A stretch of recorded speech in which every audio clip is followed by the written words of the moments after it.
TV prime time समाचार में आपका स्वागत है।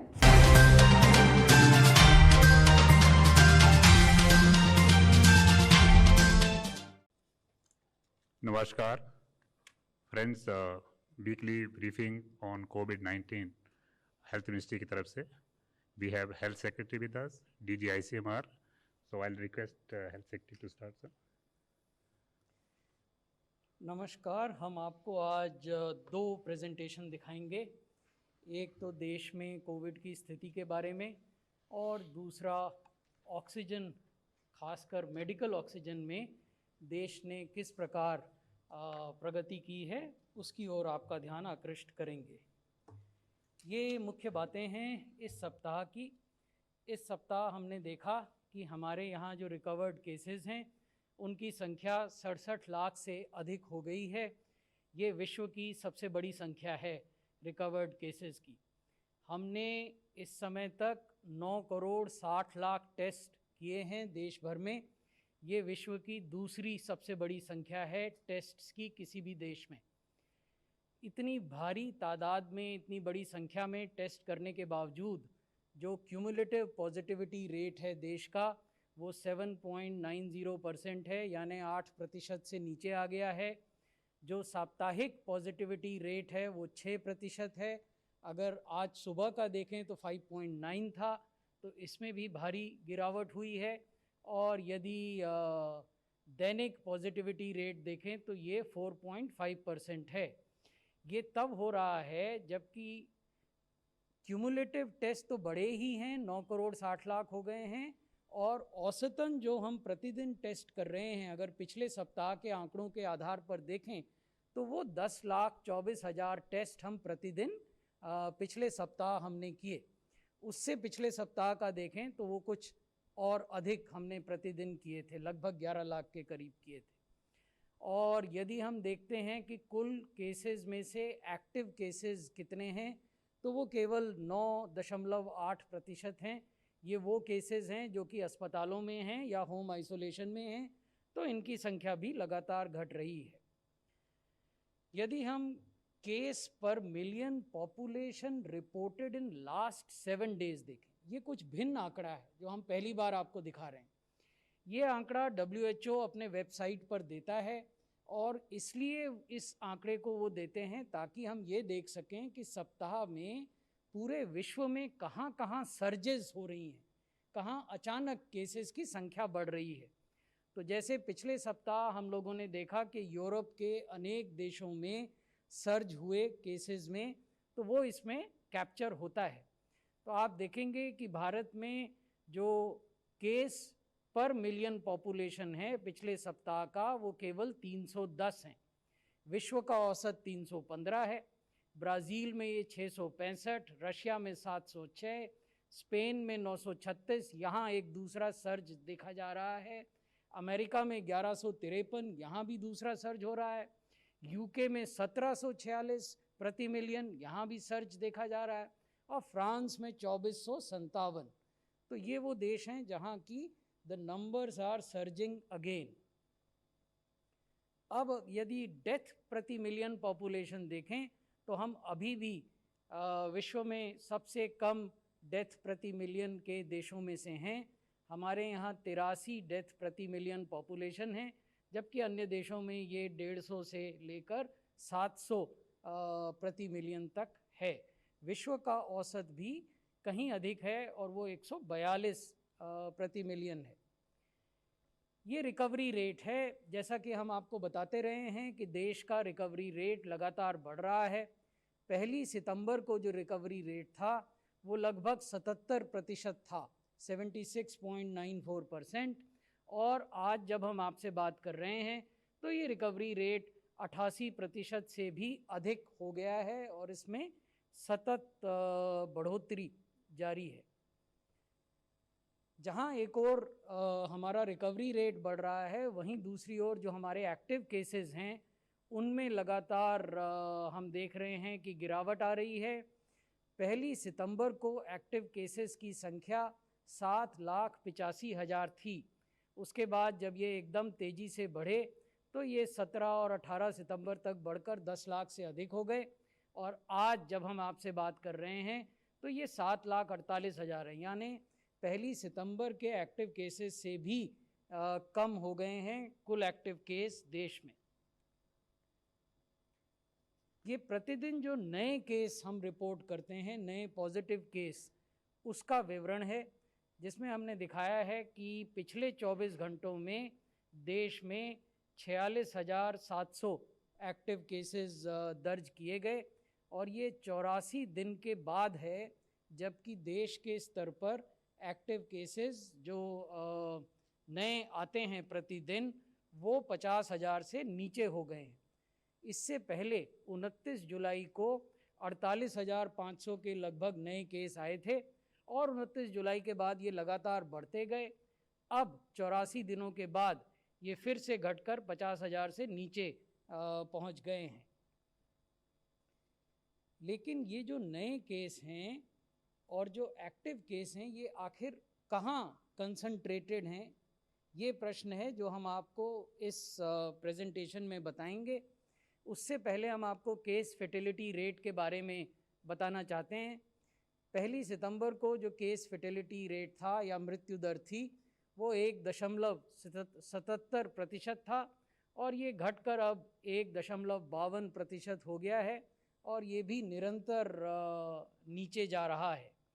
हमने पूर्व में भी आपको कहा है कि हमारा राज्य सरकारों से और संघ शासित क्षेत्रों से हमेशा ये निवेदन रहता है कि हमारे सारे प्रयास, हमारी स्ट्रैटेजी, हमारी व्यू रचना इस प्रकार की होनी चाहिए कि केस फर्टिलिटी रेट को 1% या उससे कम रखा जा सके।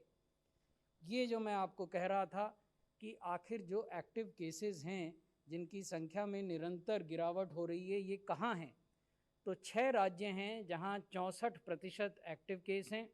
उनमें से 3 राज्य हैं महाराष्ट्र, कर्नाटक और केरला, जहाँ 49.87% केसेस हैं, यानी लगभग 50% केस केवल 3 राज्यों में हैं एक्टिव केसेस। महाराष्ट्र में 23% से कुछ ज़्यादा, कर्नाटक में 14%, केरला में 12% से कुछ ज़्यादा। ये तीनों मिला दें आप तो ये 49.87 होता है, लगभग 50% केस। उसके बाद के जो 3 राज्य हैं जिसमें तमिलनाडु, आंध्र प्रदेश और वेस्ट बंगाल शामिल हैं, इन तीनों को मिलाएं तो लगभग 14% केस होते हैं। तो 50% केस पहले 3 राज्यों में और लगभग 14% से कुछ अधिक केस जो बचे हुए 3 राज्य हैं उसमें, और जो अवशेष राज्य हैं देश के बाकी राज्य और यूटीज़ संघ शासित क्षेत्र, उनमें 35.75% केसेस हैं। तो ये जो 6 राज्य हैं जहाँ 64% केस हैं, इसमें किन जिलों में ये केसेस हैं, जैसा मैंने पहले भी आपके साथ शेयर किया है कि जो यूनियन हेल्थ मिनिस्ट्री है वो ज़िले के स्तर पर भी केसेस का रिव्यू करती है और ज़िले के जो प्रशासन का तंत्र है उनसे भी बात करती है।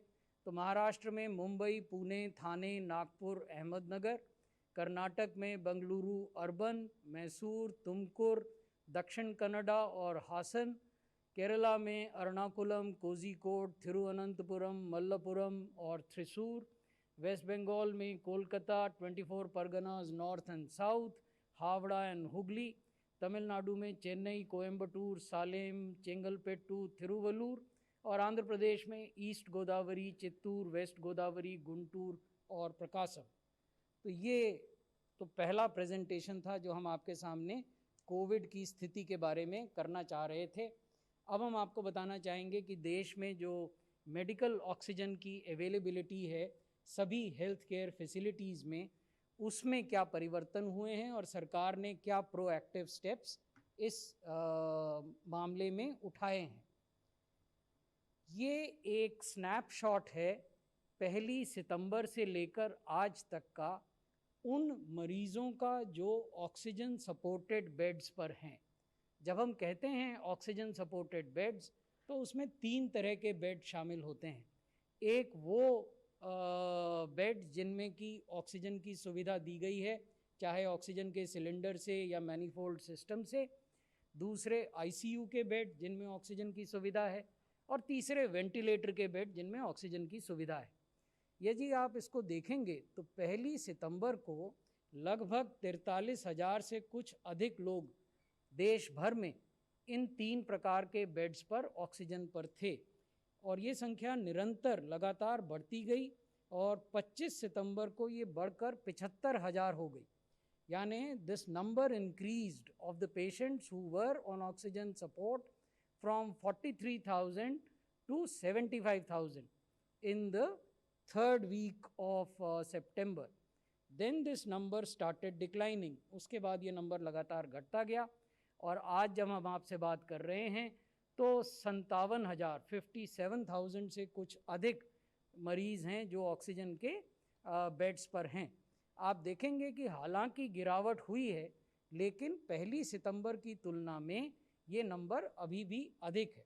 लेकिन इससे हमें चिंता करने की आवश्यकता इसलिए नहीं है क्योंकि देश की जो इंस्टॉल्ड कैपेसिटी है और जो प्रतिदिन सप्लाई होती है ऑक्सीजन की वो इससे कहीं अधिक है, जिसको हम आगे आपको बताएंगे।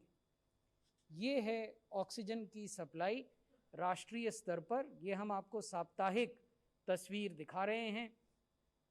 2 से 8 सितंबर के सप्ताह में जो औसत मेडिकल ऑक्सीजन की खपत हुई मेट्रिक टन पर डे के हिसाब से वो 2,397 मेट्रिक टन पर डे खपत हुई। ये औसत खपत है, average consumption.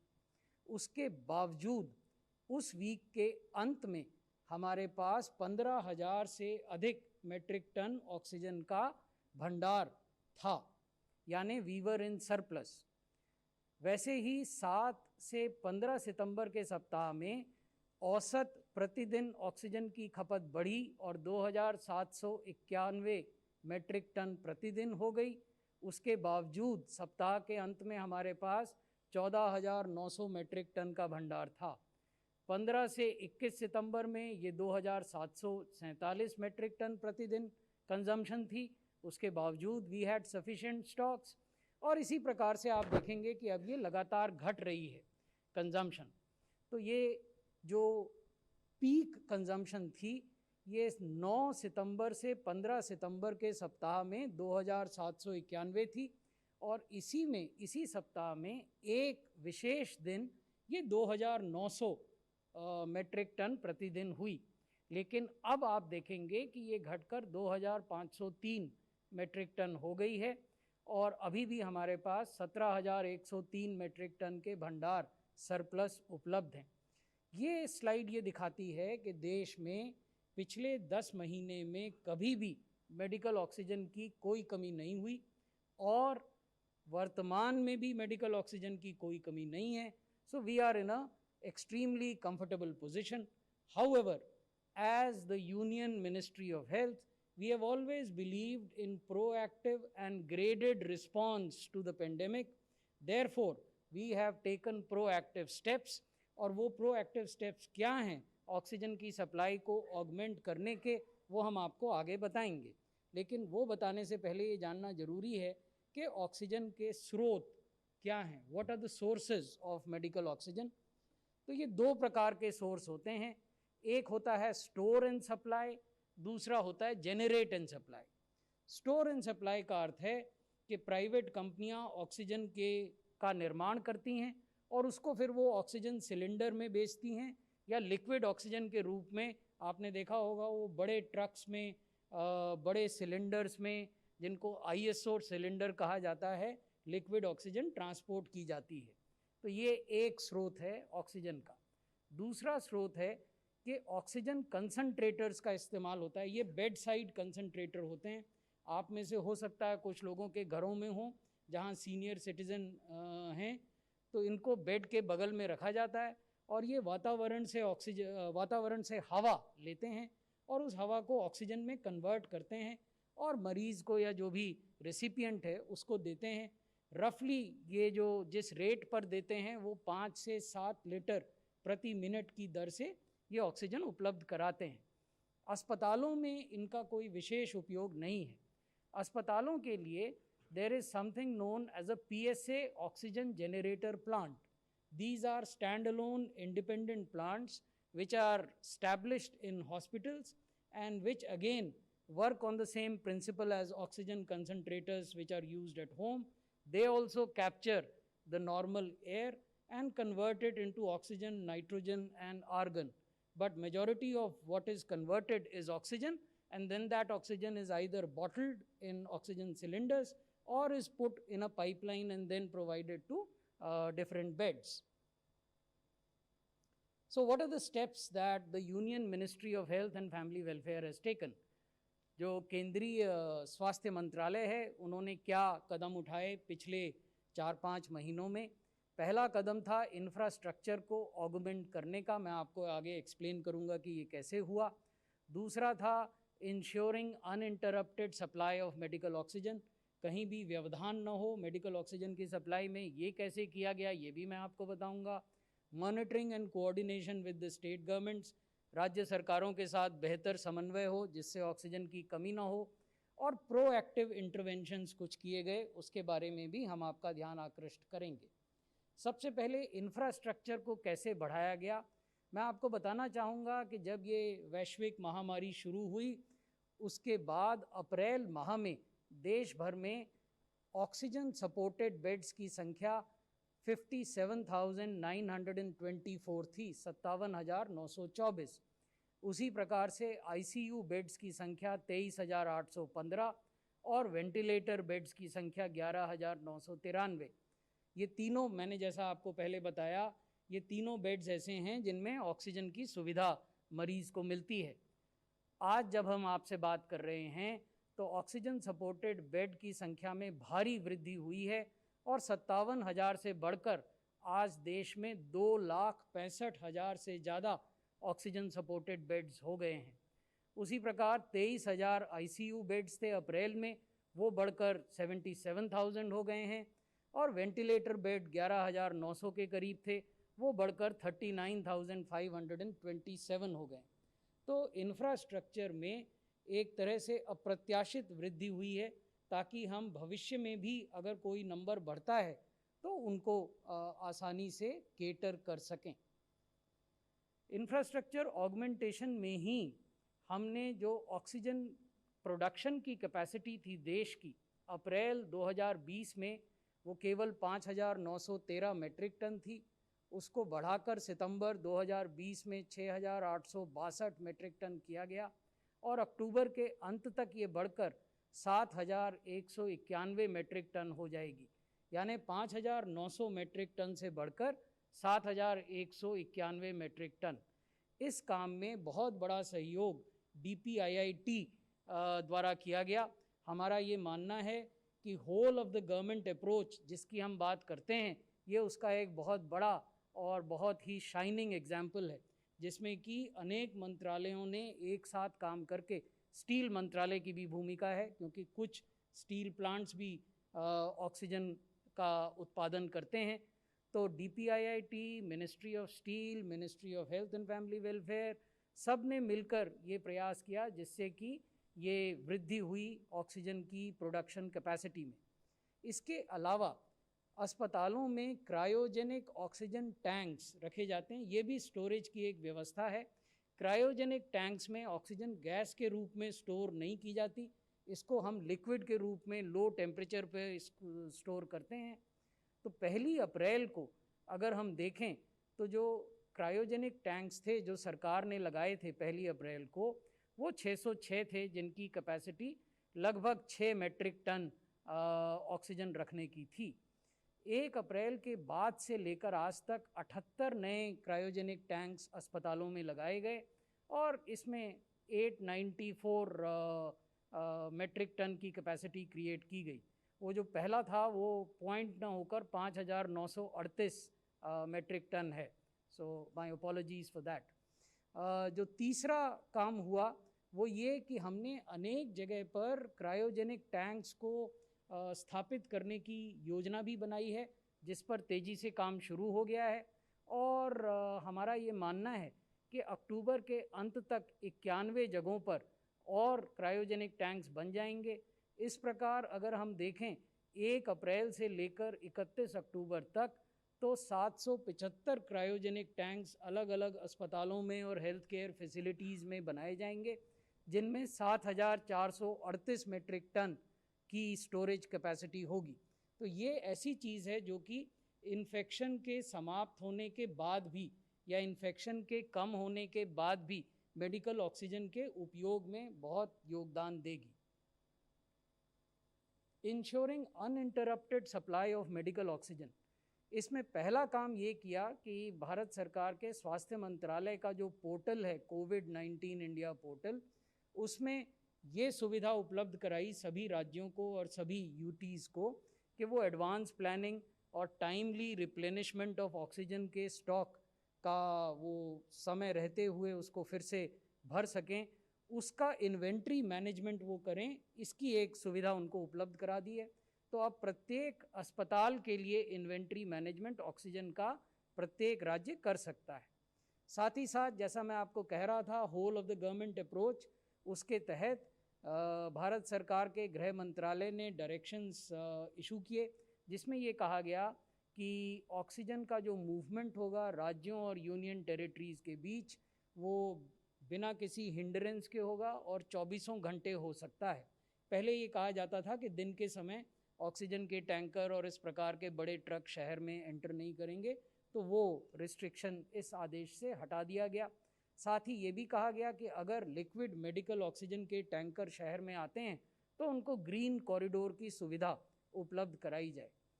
Whole of the government approach के तहत डिपार्टमेंट ऑफ फार्मास्यूटिकल के अंतर्गत national pharmaceutical pricing authority NPPA ने लिक्विड ऑक्सीजन और मेडिसिनल ऑक्सीजन जो गैस के रूप में होती है, दोनों के दाम भी निर्धारित किए। इसके अलावा भारत सरकार के स्वास्थ्य मंत्रालय में एक केंद्रीय कंट्रोल रूम स्थापित किया गया है, जो राज्यों के साथ ऑक्सीजन की सप्लाई को मॉनिटर करता है। इसी प्रकार के कंट्रोल रूम राज्यों ने और संघ शासित क्षेत्रों ने भी स्थापित किए हैं और वो हमें समय समय पर अलर्ट भेजते हैं यदि उनके किसी मेडिकल फैसिलिटी में ऑक्सीजन की कमी होती है। इसके अलावा सप्ताह में 2 बार स्वास्थ्य मंत्रालय द्वारा राज्यों और यूटीज़ के प्रतिनिधियों के साथ रेगुलर वीडियो कॉन्फ्रेंस की जाती है, जिसमें DPIIT और पेसो, ये पेट्रोलियम विभाग की एजेंसी है, इसके भी पदाधिकारी शामिल होते हैं। इसके अलावा एक जो बड़ा काम हुआ वो 25 सितंबर 2020 को हुआ, जिसमें कि नीति आयोग के सदस्य डॉक्टर VK पॉल हमारे साथ बैठे हुए हैं, डॉक्टर भार्गव DG ICMR और secretary department of health research, तथा doctor Guleria director AIIMS New Delhi. इनके सहयोग से एक रैशनल यूज़ ऑफ ऑक्सीजन का SOP जारी किया गया, सभी राज्यों को भेजा गया। इसमें ये कहा गया कि oxygen life saving essential drug है, इसलिए अस्पतालों में जब ऑक्सीजन दी जाती है कोविड के मरीज़ को, तो उसका उद्देश्य ये होता है कि ऑक्सीजन सेचुरेशन रेट उसका 94% या 95% हो जाए, और जब आप इस सेचुरेशन लेवल को प्राप्त कर लेते हैं तो उसके बाद लगातार ऑक्सीजन देने की कोई आवश्यकता नहीं है, क्योंकि जो वो इंक्रीमेंटल ऑक्सीजन है उससे कोई एडिशनल बेनिफिट उस मरीज़ को नहीं पहुंच रहा है। इससे ऑक्सीजन की जो कंजम्पशन है उसमें बचत हुई। दूसरा जो महत्वपूर्ण बात कही गई राज्यों को वो थी कि प्रत्येक अस्पताल के स्तर पर वो ऑक्सीजन मॉनिटरिंग कमेटी बनाएं, जो कि कुछ चीज़ों को देखेगी, जिसमें कि inventory planning, oxygen consumption, regular repair and maintenance of oxygen pipeline, इस तरह की चीज़ें हैं। साथ में ये भी कहा गया कि जो ज़िले के चीफ मेडिकल ऑफिसर हैं और ज़िला के मैजिस्ट्रेट हैं, वो भी साप्ताहिक स्तर पर ऑक्सीजन के कंजम्पशन की समीक्षा करेंगे। अब प्रोएक्टिव इंटरवेंशंस में क्या हो रहा है, ये बहुत महत्वपूर्ण है। हम पूरे देश के 264 अस्पतालों में नए PSA प्लांट यानी ऑक्सीजन जनरेशन प्लांट लगा रहे हैं। ये पहला चरण का कार्य है। इनमें से 67 प्लांट ऐसे हैं जो अनेक स्टेजेस पर पहुंच गए कंप्लीशन के। इसके अलावा दूसरे चरण में हम 150 और अस्पतालों में ऑक्सीजन कंसंट्रेटर प्लांट लगाने का कार्य प्रारंभ करने जा रहे हैं। अगर इस पूरे को देखा जाए तो हम लगभग 390 से अधिक अस्पतालों में उनके इंडिपेंडेंट ऑक्सीजन जनरेशन प्लांट लगा सकेंगे, जिससे कि उनकी जो निर्भरता है बाहरी ऑक्सीजन मंगाने की वो कम होगी। इसके साथ ही हमने एक कार्रवाई प्रारंभ की है 1 लाख मेट्रिक टन ऑक्सीजन के इंपोर्ट की, ताकि भविष्य में भी एडिक्वेट स्टॉक रहे और किसी प्रकार की जो एंटिसिपेटेड सर्ज है उसका निपटारा किया जा सके। बहुत बहुत धन्यवाद। धन्यवाद sir. Friends, we can take some questions from you, but first online question. The results from WHO Solidarity Trial have shown that Remdesivir and HCQ have no significant benefit for COVID patients. Similarly, data from ICMR's own trial suggested that plasma therapy also does not help COVID patients either in terms of disease progression or mortality. Will these evidences reflect in the National COVID Management Protocol anytime soon? WHO Solidarity Trial is a 30-country trial in which India has been a participant. This trial has just been put up, the interim results have been put up on the website. This has not yet been peer reviewed. However, we find that these drugs are not performing as we had expected. So debate and discussion is ongoing at the National Task Force and the Joint Monitoring Group, and we will take into cognizance the results of these trials and issue the advisories accordingly. Sir, another online question. At present, central teams have been sent to how many states and why? Central teams जैसे आप लोगों की knowledge में है, हम समय समय पर स्टेट के साथ समन्वय करते हुए भेजते रहते हैं, और उसमें मुख्य कारण क्या होता है कि अगर किसी पर्टिकुलर एरिया में सर्ज ऑफ केसेस पाया जाता है या कोई और कारण है कि जिसमें हमें समन्वय करके केसेस के कंट्रोल करने के लिए करना एक्सरसाइज करनी तो हम भेजते हैं। इस समय 7 स्टेट्स में सेंट्रल टीम भेजी जा चुकी हैं। वह हैं कर्नाटका, केरला, राजस्थान, वेस्ट बंगाल, छत्तीसगढ़, बिहार एंड लद्दाख, जहां की वे स्टेट समन्वय करते हुए surveillance, containment activities, infection prevention control और क्लिनिकल मैनेजमेंट रिलेटेड एक्सरसाइज को एग्जामिन करके स्टेट के साथ गाइडेंस के साथ काम करती हैं। 15. नितेंद्र, डीडी न्यूज सर, क्या कोरोना के जो सिम्टम है उसमें भी कुछ बदलाव आए हैं और कुछ नए सिम्टम भी आए हैं? इस तरह कोई स्टडी हो रही है? क्योंकि काफ़ी दिनों बाद भी लोगों को शरीर के दूसरे हिस्सों में भी प्रॉब्लम्स देखे जा रहे हैं। कोरोना के मेन सिम्टम्स तो आप जानते हैं, फीवर और कॉफ एंड ब्रेथलेसनेस, ये मेन सिम्टम्स हैं। बाकी उसकी लिस्ट में और काफ़ी और सिम्टम्स भी हैं, मगर हम लोग ने ऐसा कोई मेजर बदलाव नहीं देखा। इंटेस्टाइनल कोविड भी होता है, कुछ डायरिया के साथ भी आ सकते हैं, कुछ loss of taste, loss of smell इसके साथ भी आ सकते हैं, मगर मेजॉरिटी में फीवर, कॉफ और ब्रेथलेसनेस ये 3 मेजर सिम्टम्स देखे गए हैं। और बाकी हमारे देश में क्या हो रहा है वो हम लोग कोविड रजिस्ट्री में सारे मरीज़ों का, हॉस्पिटलाइज्ड मरीज़ों के सिम्टम्स को कलेक्ट कर रहे हैं और देख रहे हैं, और उसका उसमें देख रहे हैं कि कुछ नया सिम्टम आ रहा है कि नहीं आ रहा है। 31. सर, इधर ब्रह्म प्रकाश जी न्यूज़ से मेरे 2 सवाल हैं, एक ICMR से, एक हेल्थ मिनिस्ट्री से। सर, एक तो ये कि ऑक्सफोर्ड की जो शॉर्ट स्टडी आई है अभी कोरोना मरीजों को लेकर, जिसमें कहा गया है कि 3 महीने बाद भी सिम्टम्स आ रहे हैं, बॉडी के कई पार्ट्स को प्रभावित कर रहे हैं, इस पर ICMR का क्या कहना है? दूसरा, हेल्थ मिनिस्ट्री से सर, जो खर्च है, कोरोना का खर्च है, उसमें ये सामने आ रहा है कि अगर इसी तरह कोरोना बढ़ता रहा और इसी तरह इलाज पर कॉस्टिंग आती रही तो कई सारी फैमिली बड़ी संख्या में बर्बाद हो जाएंगी, मुश्किल में आ जाएंगी। तो क्या केंद्र सरकार, हेल्थ मिनिस्ट्री सोच रही है कि कोरोना पर कोई इन प्रिंसिपल कैप लगाया जाए?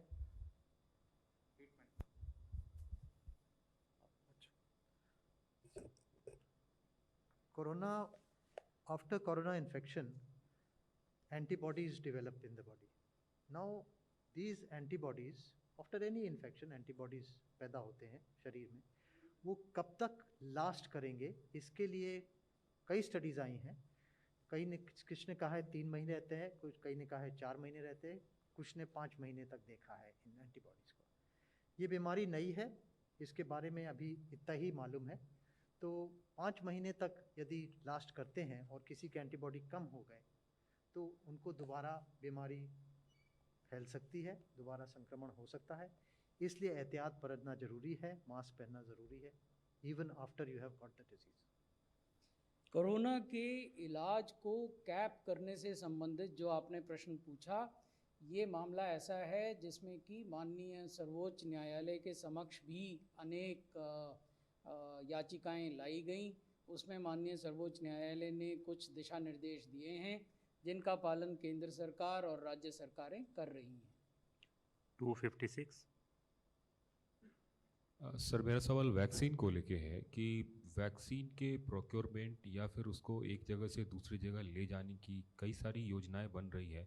क्या ऐसा भी है कि नए सारे कोल्ड स्टोरेज बनाए जा रहे हैं या अलग तरह के वैन्स बनाए जा रहे हैं जिससे कि वैक्सीन को लाया ले जा सके? प्रोक्योरमेंट को खासकर ध्यान में रखते हुए। वर्तमान में इस देश में पिछले लगभग 50 साल से हम यूनिवर्सल इम्यूनाइजेशन का कार्य करते आ रहे हैं। नंबर ज़रूर वो लगभग 2.5 करोड़ के करीब होते हैं। उससे पहले भी हम इम्यूनाइजेशन का कार्य करते थे, लेकिन वो यूनिवर्सल नहीं था। तो इस पूरे अनुभव में देश भर में 28,000 से ज़्यादा कोल्ड स्टोरेजेस ऑलरेडी हैं जिनमें कि वैक्सीन स्टोर की जाती है। इन सब में टेम्परेचर ट्रैकर लगे हुए हैं जो रियल टाइम बेसिस पर जो हमारा सेंट्रलाइज सर्वर है उस पर इंफॉर्मेशन भेजते हैं। हमारा अपना एक डिजिटल प्लेटफॉर्म है जो वैक्सीन के प्रोक्योरमेंट से लेकर स्टोरेज के तापमान और उसके परिवहन जो कि रीफर व्हीकल्स में, रेफ्रिजरेटेड व्हीकल्स में किया जाता है, या अगर नॉन रेफ्रिजरेटेड व्हीकल्स में किया जा रहा है तो वो एक ख़ास प्रकार के बॉक्सेस में किया जाता है जिनमें कि वो तापमान बना के रखा जाए। तो वो व्यवस्था पहले से है। इस व्यवस्था में किस प्रकार का ऑगमेंटेशन करना है इस पर ऑलरेडी विचार हो रहा है, जिसके लिए जैसा हमने पहले भी आपको बताया है राष्ट्रीय स्तर पर एक एक्सपर्ट कमेटी निर्धारित की गई है। 34। Sir, the Prime Minister has said that the new digital health IDs under the National Digital Health Mission will be used to help with immunization against COVID. Does this now mean that getting a digital health ID will be mandatory for everyone? And what are the modalities that are being worked out when there are potential legal and data privacy issues raised around this in the absence of a data protection law? You've asked 3 questions. Let me try to answer all 3, although our policy was that we would restrict people to 1 question, but so be it. So the first question, the National Digital Health Mission as it exists today does not make digital ID or health ID mandatory to receive service under the digital ecosystem that NDHM is creating. So therefore, to say that it would become mandatory for vaccination and those who do not have health IDs would be deprived is probably not the right interpretation. That is number 1. Number 2, health ID would be utilized in those cases where the individual recipient or beneficiary does not have a health ID. There are multiple other IDs which can be utilized, as is the case in the present NDHM, National Digital Health Mission. It would be almost like an electoral scenario where multiple IDs are prescribed beforehand so that no one is deprived of the benefits of either voting on the day of election or vaccination on the designated day. The third question that you had asked was, what about data privacy and data security? As you already know, there is a bill pending in the Parliament which addresses this issue. Till such time that the bill gets passed, NDHM has a data management policy which has been in the public domain for last more than 1 month, and we have received more than 7,000 comments on the data management policy of NDHM, which ensures both individual data privacy as well as data security. And based on the comments that we have received as a result of this public consultation, we would be suitably refining our policy. 13. Sir, you just answered a question about capping costs. My question is about plasma therapy. Since your own trials have shown that it does not seem to have any significant benefits, yet hospitals are asking for plasma, patients are running from pillar to post to get plasma, they are getting it tested. So there is a financial element in all of this. Are you planning to do anything about hospitals charging patients for a therapy that is not proven, even if it is an investigational therapy as per our protocol, but it's still not proven? Yes, we have done the largest trial on plasma therapy in the world has been done by India. 464 patients you're aware of in 39 hospitals with more than 350 authors. This paper was again accepted in the British Medical Journal, and we have received the proofs of it, and it is going to appear very soon as a full paper, more than 10 pages of hardcore science talking about the role of plasma in COVID-19.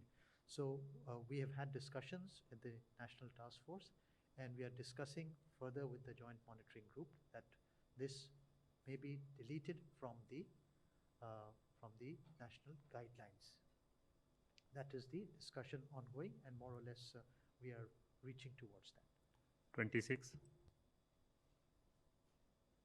Sir मेरा आपसे एक सवाल ये है कि हम लगातार देख रहे हैं कि ये अपील हो रही है कि आने वाले त्योहारों में सोशल डिस्टेंसिंग का ध्यान रखें और बड़े एहतियात के साथ त्योहारों को मनाया जाए, लेकिन इसी वक्त देश में हमारे बिहार राज्य में चुनाव चल रहे हैं जहाँ पर रैलियों में बहुत बड़ी भीड़ जुट रही है और वहाँ पर ना तो लोग सोशल डिस्टेंसिंग का ध्यान रख रहे हैं और ना ही मास्क पहन रहे हैं, तो स्वास्थ्य मंत्रालय इसे कैसे देख रहा है? सर मैं आपसे जैसा कि हमने पहले भी आपको बताया कि स्वास्थ्य मंत्रालय समय समय पर केंद्रीय दल अनेक राज्यों में भेजता है, और मेरे कोलीग ने आपको अभी बताया कि कुछ राज्यों में भेजे भी गए हैं। बिहार में भी हम एक केंद्रीय दल भेज रहे हैं।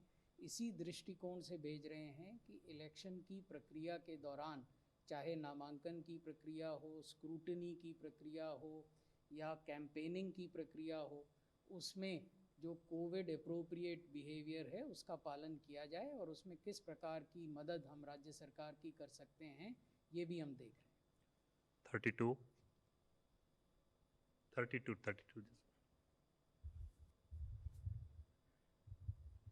This is a question to Dr. Bhargav. Does the annual influenza vaccine helps? Because there are cases where the people who get influenza vaccines are getting less severe disease. So does it happen? Scientifically plausible that it may help because the virus is of the same family. However, there is no data or evidence to show at the moment that influenza vaccine will help. We also know that the influenza vaccine, the strain changes every year, and therefore whether it is a long shot that it will be benefiting COVID.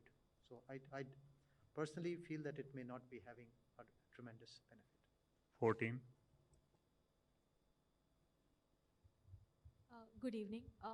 I want to ask a question about vaccination and wanted to also understand in the light of some private hospitals announcing about the capacity to vaccinate 1 million people a day. That's huge. Is the government being approached by private hospitals, corporates, in order to aid vaccination campaign, and how the infrastructure is going to be laid out to vaccinate a huge mass? The Union Health Ministry is aware of certain reports in respect of certain large hospital chains which have claimed that they have trained manpower to ensure X number of vaccinations.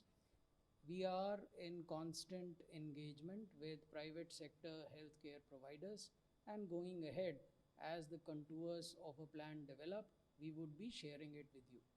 33. Hi, Ridma from Hindustan Times. My question is for Mr. Bhushan. You showed two slides. One was the patients who were on oxygen support, and the other one the consumption of oxygen. So in both the slides, it seems like around mid-September, that is when it peaked, and we recently had a government-appointed panel which also said that the disease had actually peaked and it's now on the decline. So is it kind of in consonance? Would you say that the disease has peaked and now we are seeing a decline? Officially, would you like to comment on that? See, what we would like to tell you is what we tell the states and UTs. That is, that while in most of the states and UTs, the number are showing a downward trend, there are still states where day on day, incrementally, the cases are increasing. So therefore, there is no scope for letting down our guard. There is no scope for lessening our efforts. So going ahead, we should maintain our comprehensive testing. We must ensure that cases are tested, isolated, and then their contacts, tracked and traced. And whoever requires hospitalization gets it in a seamless manner. Until and unless we keep on doing more of the same, but in an efficient manner, we will not be in a position to sit back and relax. So going ahead, it is more of the same, but in a more efficient manner. 51. I think the more of the same will have to be continued even after the vaccine is available. That the more of the same of test, track, trace will have to be continued, although the requirement of that may reduce gradually with time, but it will have to continue. जी sir, मेरा सवाल है कि देश में अभी कितने दोबारा केसेस हो चुके हैं, मतलब जिनको पहले कोरोना हो चुका है उनको दोबारा री इन्फेक्शन के केसेस कितने हो चुके हैं, और इसकी स्टडी पे कितना अभी टाइम लगेगा, कि क्या कुछ है इसमें? We have looking at the data as to how many people were positive and then they turned negative and then they became re-positive. Typically, we know that the antibodies persist for about 3 months, 4 months, or 5 months. The CDC has said that you call it a reinfection if the person gets reinfected after 90 days. We are looking at the data accordingly, and as soon as we have it, we will present it to you. 22. So, sir, last night the UNICEF had said that they will be stockpiling about 520 million syringes in anticipation for a vaccine. Okay, and over next year they'll be having 1 billion syringes. Now, I understand that India has one of the largest capacity of vaccine syringe manufacturing, but are we going to stockpile syringes in anticipation of a vaccine, including intradermal syringe, which is required for Zydus' vaccine? And by when do we expect the first commercial batches to be available? We have surplus capacity both for vials as well as syringes domestically in the country. We are in constant touch with the manufacturers. We also have an existing inventory within the Ministry of Health and Family Welfare, which most of the people are not aware of. So we will be utilizing our inventory. We would also be utilizing the inventory that is presently available in the domestic industry. 37. Sir, this is Milan from India Today. There were reports that said that the government has begun to identify the beneficiaries of a vaccine, and around 30 crore people will be identified soon. So there was a breakup that was given of healthcare officials, frontline workers. Would the ministry like to clarify on this breakup? Who has been identified, how many people, and how does the breakup work as you plan to reach the maximum number of people affected by corona? Did you refer to any paper? I couldn't catch part of your question.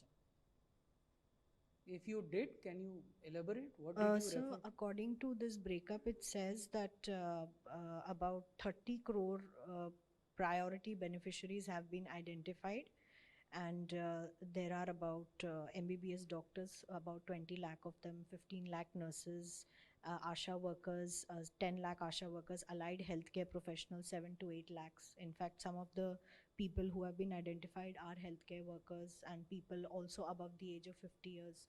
So would the ministry like to throw some light on this? I would not want to comment on a paper about which no specifics are available. However, I would like to tell you that in the deliberations of the National Expert Committee on Vaccine Administration, we have come up with a draft prioritization plan. We have also tried to match the numbers that come from this draft prioritization plan to the number of doses that would become available from tentatively January to July.